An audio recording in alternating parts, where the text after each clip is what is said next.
And yeah, I think we're recording. Gonna be real, a lot of this week is gonna be a bit of a haze for me. I was watching Dynamite yesterday, and it just so happened that about halfway through the program, my internet decided to just completely shut out. So I had to watch Dynamite over the course of 2 days in a state in which I barely had time anyway. But I still have a couple things that I want to talk about. I guess we'll get the easy one out of the way. What the fuck was that women's match? Absolute squash. Obviously on the cuff. Britt Baker got sick. Couldn't come in to do the match. Okay, fine. I get it. So we bring in a jobber who died so fast. Got no moves off. Couldn't do anything to expand their brand whatsoever other than just be a body that was on television.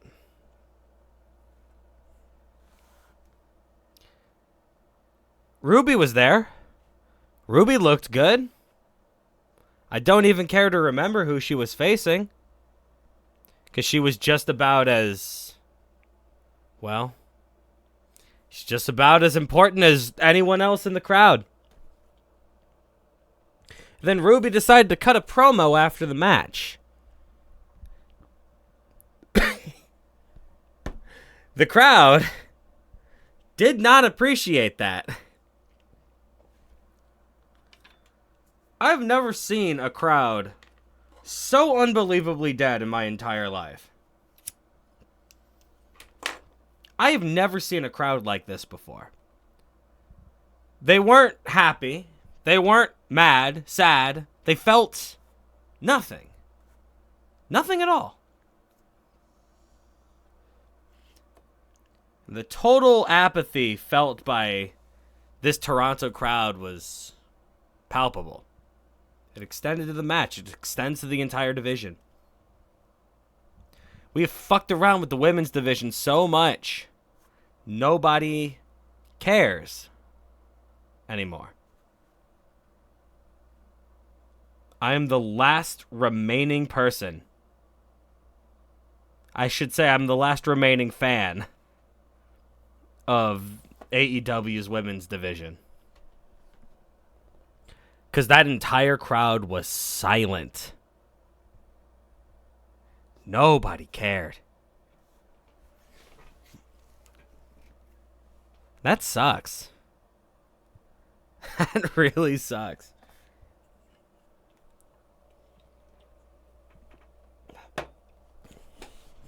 But where are we getting all of this down? Why are we so apathetic? Why are we so sad this week? After all, it's time for wrestling! Yeah!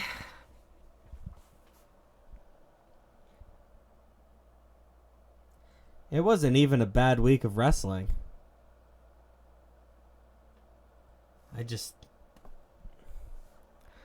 Sometimes you just find it hard to care when the thing that you love does everything in its power to hurt you.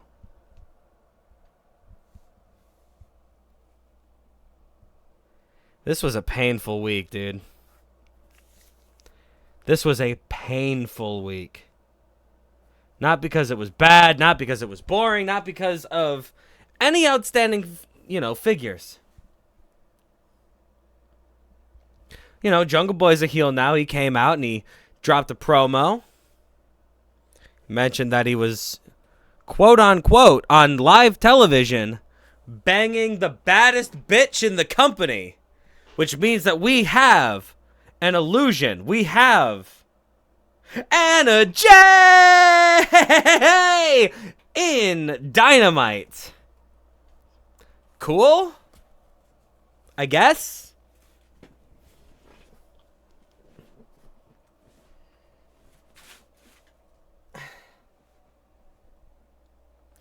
That was the most awkward promo I've ever seen in my life, Jungle Boy. You cannot be this bad on the microphone. There's no way. I know it's your first heel promo. I know it's your first time doing this kind of thing, right? There's no way that you were meant to be this bad. You are a charismatic dude. You're capable of pulling, as you say, the baddest bitch in the company. How were you that stiff? How are you that fucking bad? That was pathetic, man. Come on. Come on, Jungle Boy. I do like how we're finally getting a little bit more for Hook. Hook's great. I love Hook. I think Hook should be fighting MJF by now. Why haven't we been pushing Hook? He's great. Either way.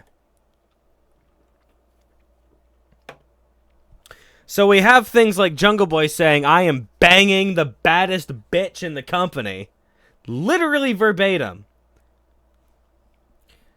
And then we have stuff like Mox and Ishii, who are bashing their fucking skulls against each other so much that Mox, his forehead was split open.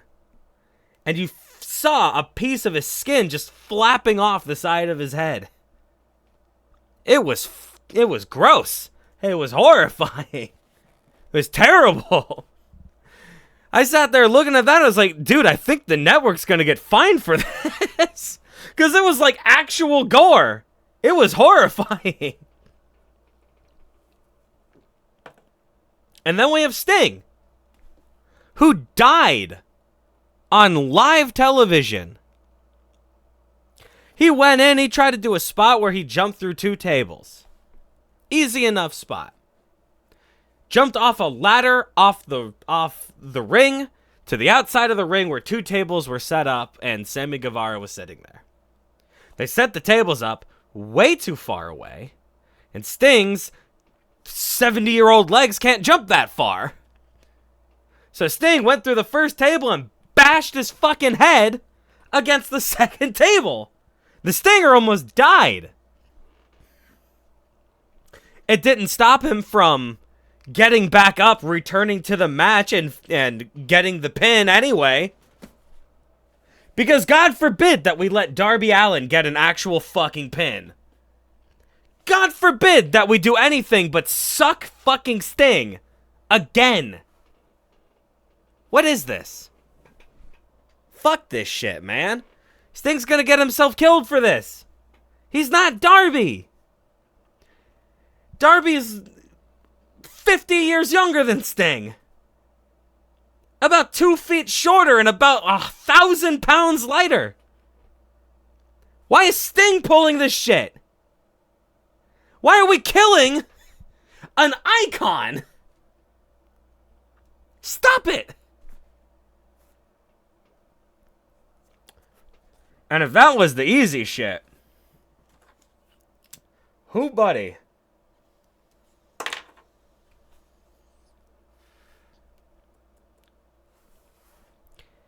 I have an idea for what I want to call this video. I usually come up with the shit on the fly, right? But I have this thought.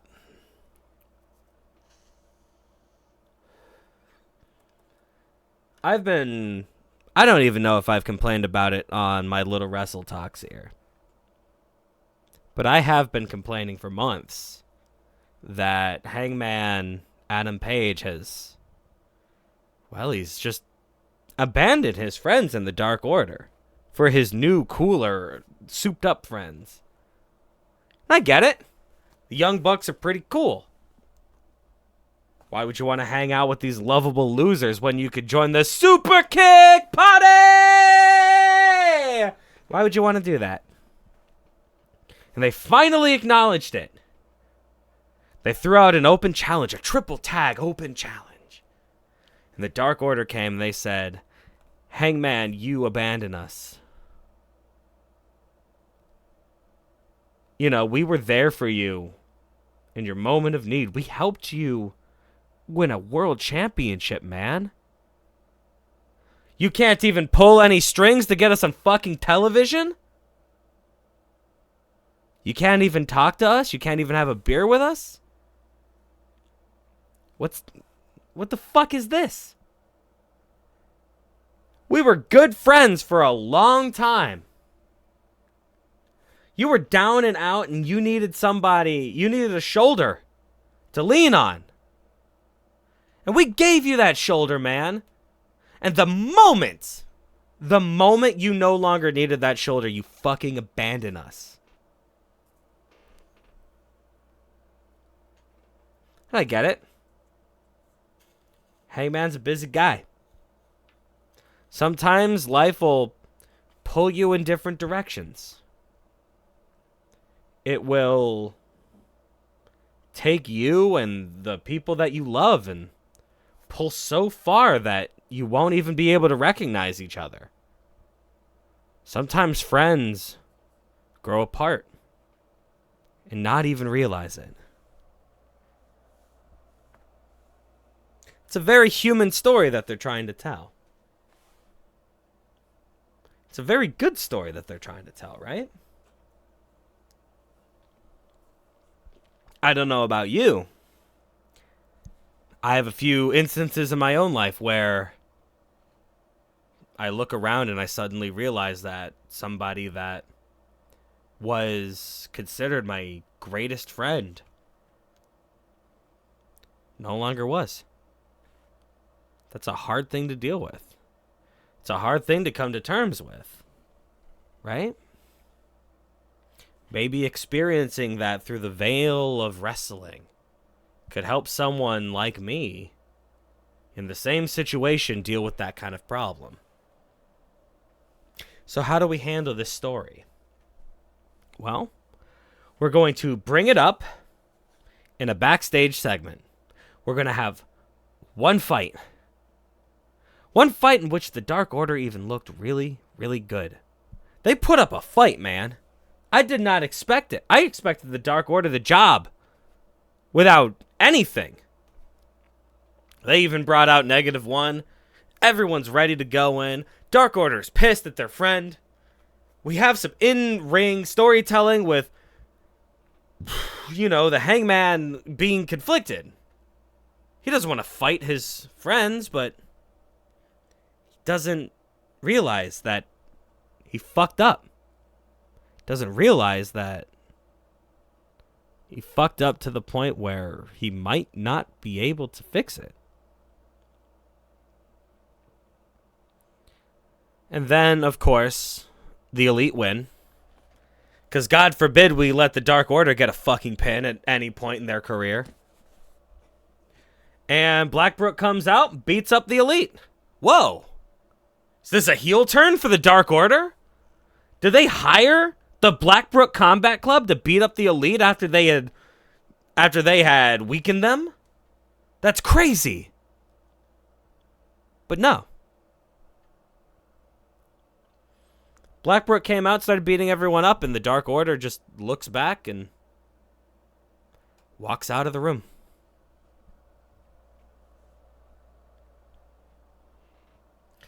And I usually talk about like tangible things, right? There's this feeling that I got. There's this general feeling of finality as they walked out that door. It felt like the Dark Order left, and it feels like we'll never see them again.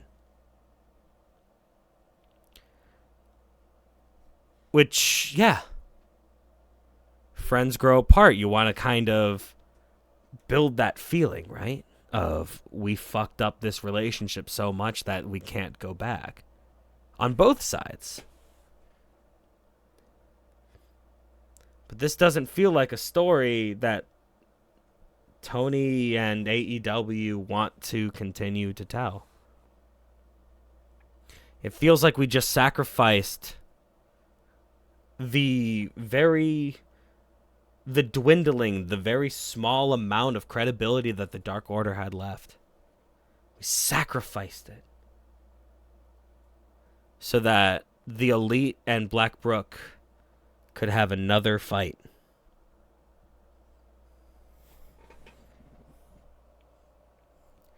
And if that's the case, I'm not very happy about it.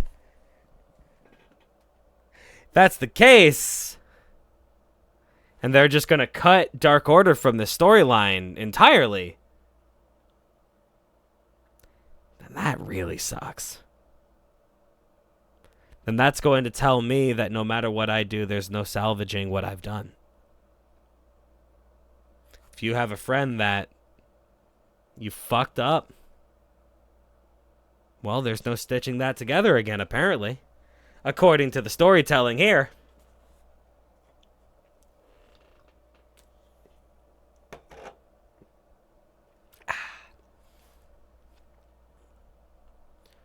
But more importantly, we're going to be sacrificing 3 of the most beloved wrestlers that we could have.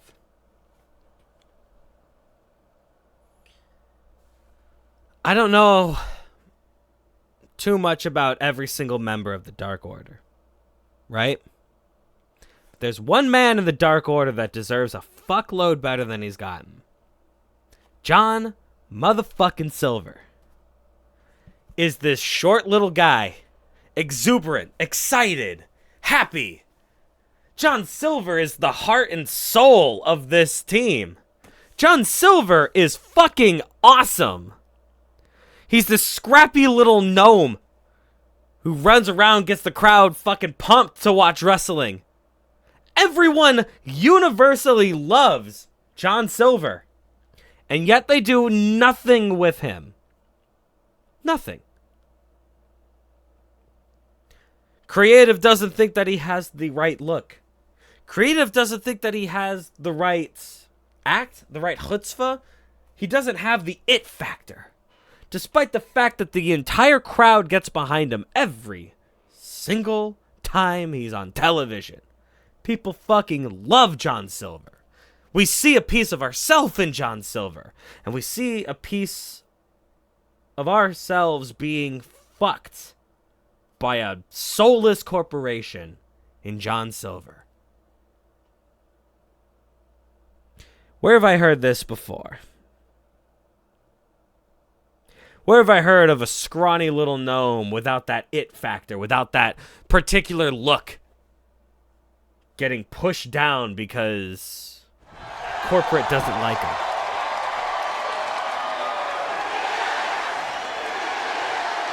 You hear that?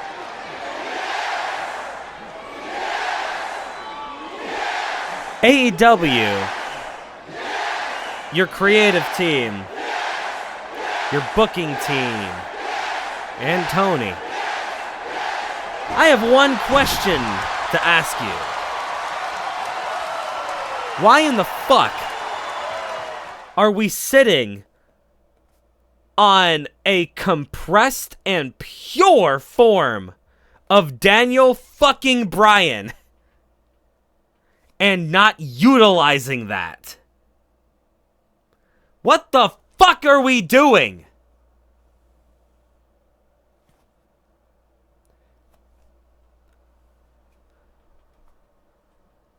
Do you realize how fucking cool it would be if we had an evil, silly faction? Do you realize how cool it would be if the Dark Order could be a dark reflection of what the Acclaimed are? Can you even imagine how fucking crazy that rivalry would be? And how much I would love to see that?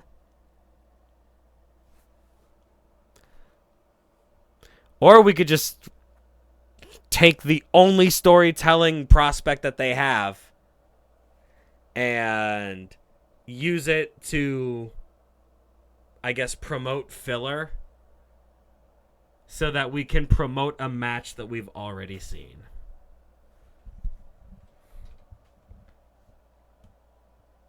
Good.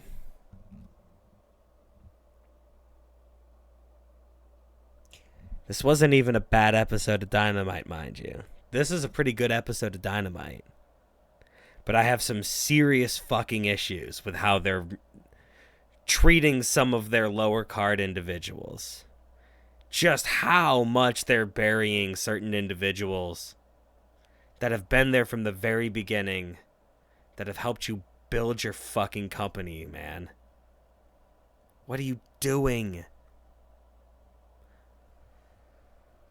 I'll see y'all next week.